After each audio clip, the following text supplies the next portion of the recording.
The betrayal cut like a thorn, sharp and unexpected, lodging deep in Clara's chest. It had started innocently enough with Rita's casual visits to the porch where the two women would sip coffee and share the small joys of life in Rosewood. Rita, with her easy smile and stories of her own struggling landscaping business, had become a fixture in Clara's daily routine. They talked about everything: dreams of expanding their homes, the quirks of small-town living, and Clara's passion for garden design. Those moments, filled with laughter and steam rising from mugs, were a respite from the demands of motherhood and creativity. But beneath the surface, envy simmered in Rita's heart, unseen and unspoken. Clara's garden was her masterpiece, a living canvas of wildflowers, winding stone paths, and a serene koi pond that reflected the changing skies.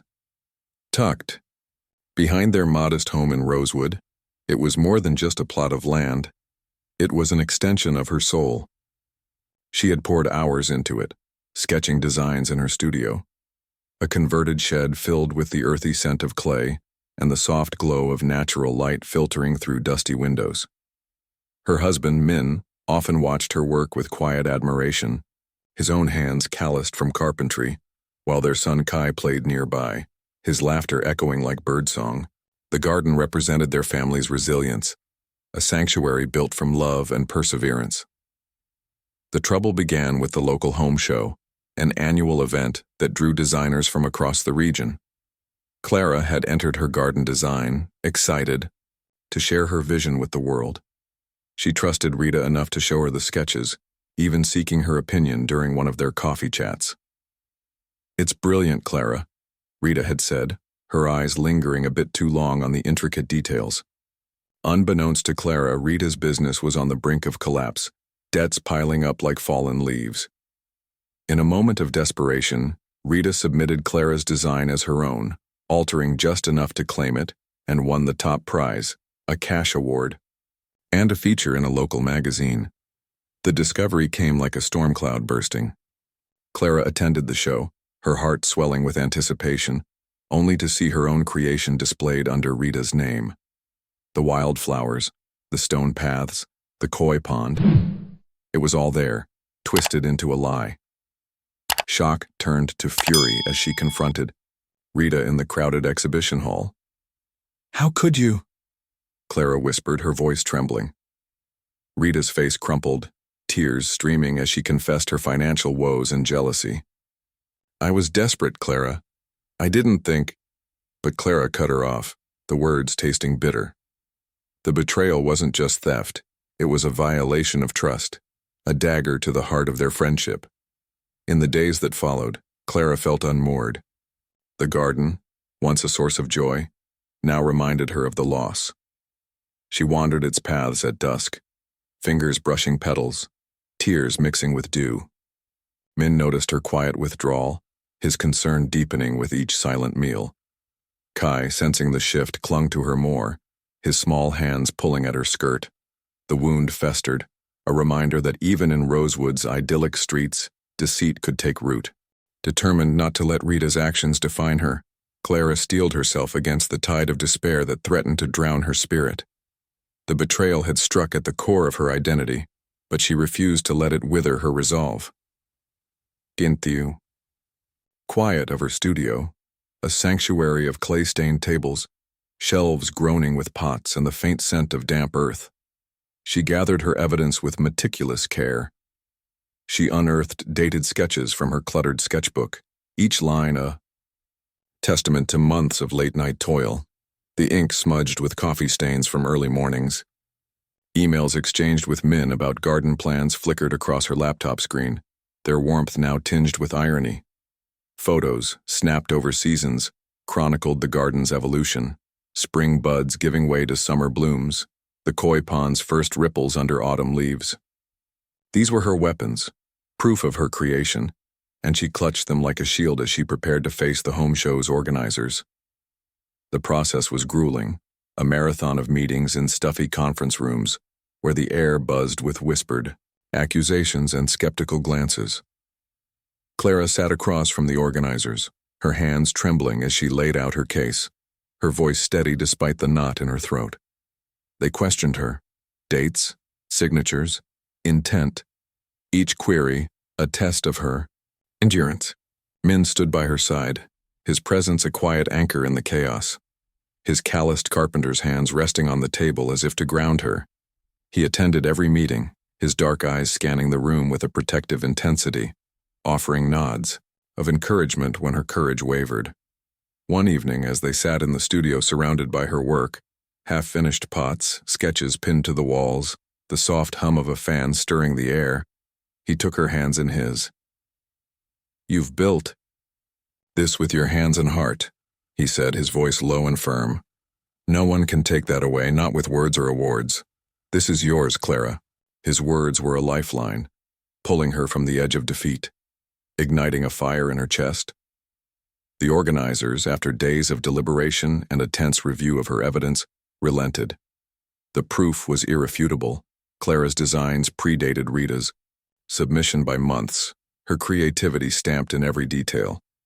They revoked Rita's award, a public retraction that echoed through Rosewood, and granted it to Clara, acknowledging her as the true architect of the garden's beauty.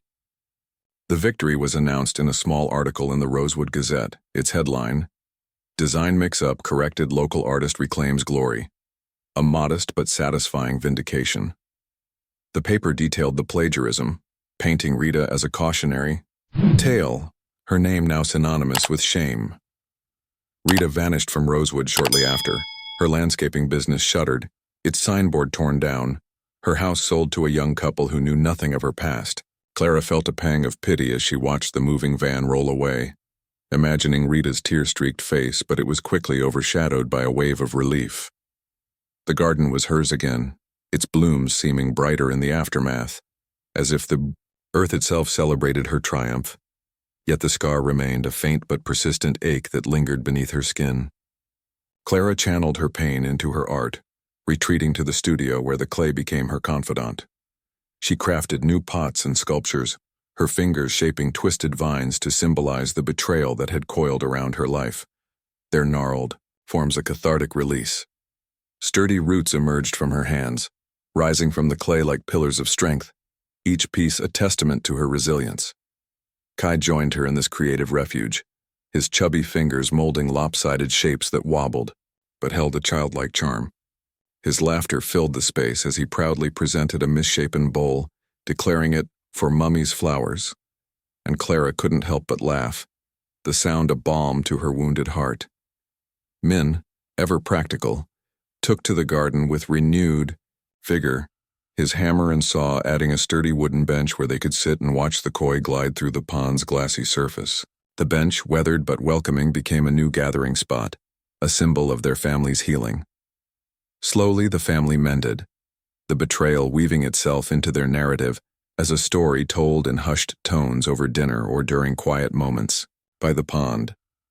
It became a lesson in vigilance, a reminder to guard their trust carefully. One afternoon, as Clara pruned the roses, the thorns pricked her skin, drawing tiny beads of blood that mingled with the petals she trimmed. The sting was a small reminder of the pain Rita had inflicted, but the flowers' vibrant reds and yellows outweighed it, their beauty a defiant bloom against adversity. Rosewood's community rallied around her, neighbors stopping by with kind words. Mrs. Patel from across the street brought homemade samosas. Old Man Jenkins offered to weed the boarders, and young Sarah from the bakery left a loaf of fresh bread with a note of support. Their gestures warmed Clara's spirit, knitting her back into the town's fabric. The home show's recognition opened new doors, its ripple effects transforming her life. Commissions poured in, requests for garden designs from nearby towns, invitations to speak at horticultural clubs, even an offer to judge next year's event. Clara's legacy grew, rooted deeper than before, her name now synonymous with authenticity and talent. She stood in the garden one evening, the sun dipping low, casting golden light across the wildflowers and stone paths. Min joined her, Kai, toddling behind with a handful of daisies, and together they watched the koi dance. The scar remained a quiet echo, but it was overshadowed by the strength of their bond and the garden's enduring beauty, a testament to Clara's unyielding spirit and the love that sustained them. Under Rosewood's starry sky, the garden transformed into a realm of magic, its familiar contours softened by the velvet darkness. The crisp evening air carried the first chill of autumn, a gentle reminder of seasons turning, as Min gently tugged Clara outside. He had noticed her lingering shadows, the way her gaze drifted to the garden's edges, where Rita's betrayal had once cast its thorns. Kai slept soundly inside, his small form curled under a quilt, his dreams likely filled with the day's adventures, chasing squirrels, splashing in the koi pond's shallows and painting with mud on the patio stones. The house was quiet, save for the occasional creak of settling wood, leaving the night to the garden's symphony. Crickets hummed a steady rhythm, their song weaving through the heavy, soothing scent of lavender that clung to the air like a perfumed veil. Fireflies flickered like wandering stars, their golden lights dancing in erratic patterns, illuminating the wildflowers and casting a gentle glow on the winding stone paths. "You're a force, Clara," Min said, his voice a low warm timbre that cut through the night's stillness. His hand enveloped hers, the calluses from his carpentry work rough yet reassuring against her skin. He turned to face her, his dark, kind eyes reflecting the starlight above, a constellation of love and pride mirrored within them. "You saved our garden. You built this from nothing." The words were simple, but they carried the weight of their shared journey, her resilience against Rita's theft, his steadfast support through the storm. Clara leaned into him, her head resting on his broad shoulder, feeling the steady rise and fall of his breath. She was grateful for him, for the way he had handled the practicalities, negotiating with the home show organizers, managing household bills, while she wrestled with the emotional turmoil. Their kiss was soft, a tender reaffirmation of their bond, lips brushing with a quiet promise. The garden stood witness, its rustling leaves and flickering fireflies seeming to bless the moment, a silent guardian of their love. Kai's presence was a constant light, a beacon that pierced the lingering darkness of betrayal. At 6, he was a whirlwind of energy, his small frame darting through the garden with wide-eyed wonder that never failed to lift Clara's spirits. By day, he chased butterflies, his sneakers kicking up dust as he giggled at their erratic flight, his hands outstretched to catch the impossible. By night, he pursued fireflies, a jar clutched in his hands, his face alight with triumph each time he trapped a glowing prize. "Mommy, look," he'd exclaim, running to her with a flower plucked from the wildflower patch or a shiny stone, unearthed from the soil, his voice a melody of innocence. In those moments, the sting of Rita's actions faded, replaced by the pure, untainted joy of family. Clara would kneel beside him admiring his treasures, her heart swelling as she saw herself in his curious eyes, her love for creation mirrored in his small, muddy hands. Min and Clara often lingered late into the night, their conversations stretching beneath the stars as the fireflies dwindled. They sat on the new bench Min had crafted from reclaimed oak, its smooth surface still carrying the faint scent of varnish. Their talks were a blend of dreams and plans, a bigger studio for Clara, with skylights to flood her workspace with natural light, where she could sculpt without the confines of the shed's dusty walls. They spoke of a trip to see distant gardens, perhaps the lush estates of Kyoto or the wild hedgerows of Cornwall, a pilgrimage to inspire her next designs. The garden evolved with them, new plants taking root as symbols of growth, jasmine vines climbing the trellis, their white blooms perfuming the air, and hardy perennials that promised resilience through winter. Each addition was a testament to what they had overcome together, a living legacy etched into the earth. One evening, as the fireflies reached their peak, Min surprised Clara with a small, hand-carved box. Inside lay a pendant, a delicate silver root entwined with a flower, a piece he'd commissioned from a local jeweler. "For you," he said, fastening it around her neck, his fingers lingering at her collarbone. "A reminder of your strength." Clara touched the pendant, its cool metal a contrast to her warm skin, and felt tears prick her eyes. It was more than jewelry. It was a symbol of their unity, a marker of the garden's rebirth. Kai, roused by their voices, stumbled outside in his pajamas, rubbing sleep from his eyes. "Pretty," he declared, reaching for the pendant, and the three of them laughed, the sound blending with the crickets' song. The garden had become their sanctuary, a place where the past's thorns were outgrown by new blooms. Clara watched Kai release his fireflies, their lights scattering into the night, and felt a surge of hope. The betrayal had tested them, but it had also forged something stronger, a family bound by love, creativity, and the enduring roots they tended together. As the stars wheeled overhead, casting their ancient light on Rosewood, Clara knew this magic was theirs to keep, a story written in the soil and sky. A year had slipped by since the betrayal that had shaken Clara's world. The seasons in Rosewood turning with a quiet rhythm. Spring blossoms giving way to summer's heat, then autumn's golden fade, and now the crisp edge of winter in late 2025. The letter arrived on a frosty morning, its envelope crisp and slightly yellowed against the pile of bills and flyers that cluttered the kitchen table. Postmarked from Dayton, Ohio, the handwriting was unmistakably Rita's, shaky, uneven, as if penned with a trembling hand. The sight of it stirred a cascade of old memories, shared coffees on the porch, the sting of stolen sketches, the hollow apology in the exhibition hall. Clara's fingers hesitated over the seal, her breath catching as she carried it to her studio, a sanctuary where the morning light streamed through the dusty windows, illuminating Kai's latest clay pot, a lopsided masterpiece of childish pride perched on her cluttered desk.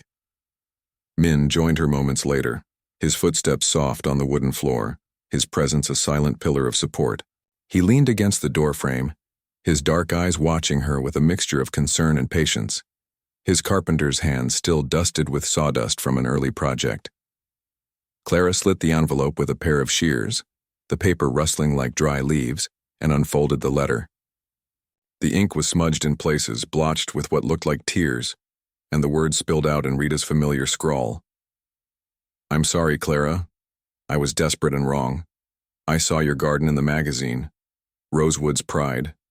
It's beautiful, like you always dreamed."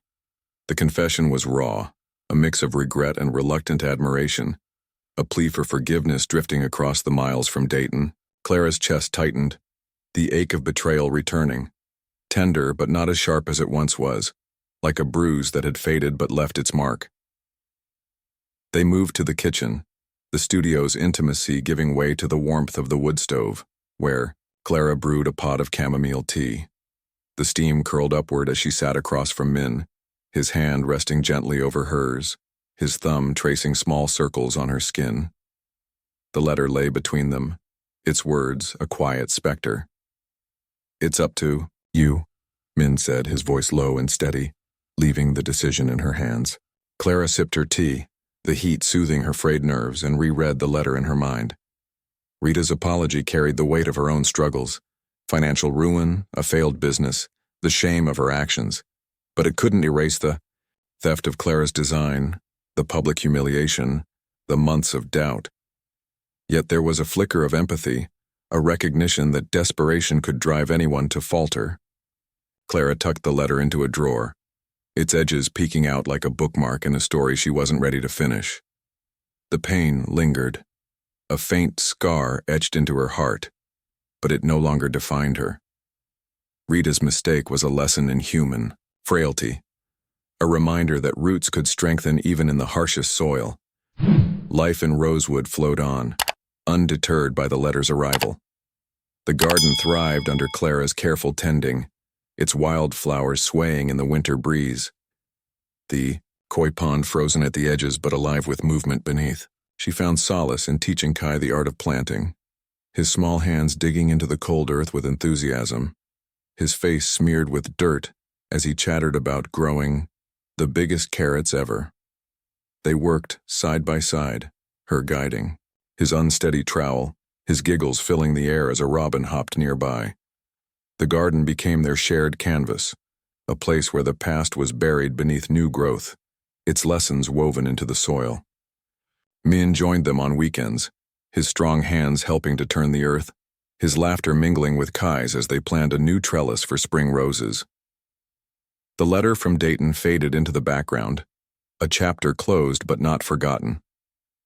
Clara occasionally glanced at the drawer where it rested, its presence a quiet echo of what had been. She didn't respond. Forgiveness felt too distant, too raw.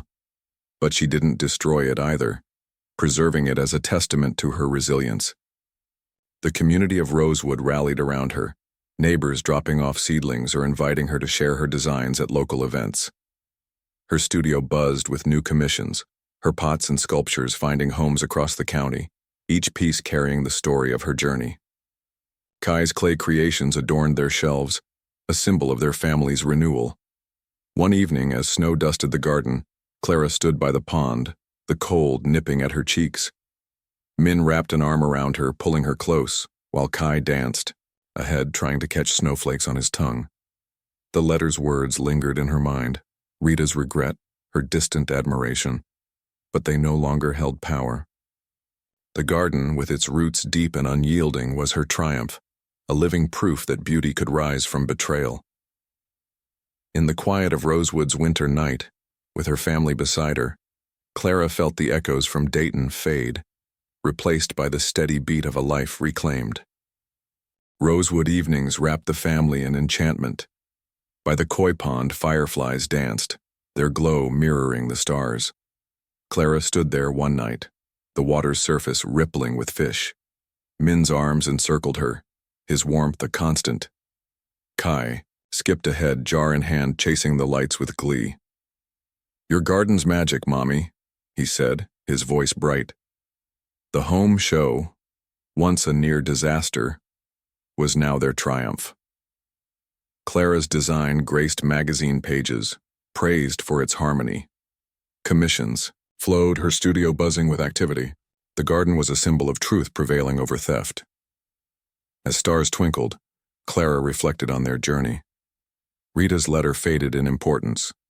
Her roots, with Min, Kai, and the earth, were unbreakable. The betrayal had tested them, but they emerged stronger, their legacy blooming eternal. In Rosewood's embrace under the vast sky, Clara knew peace. The garden breathed life, a story of resilience and love, its roots deep and enduring.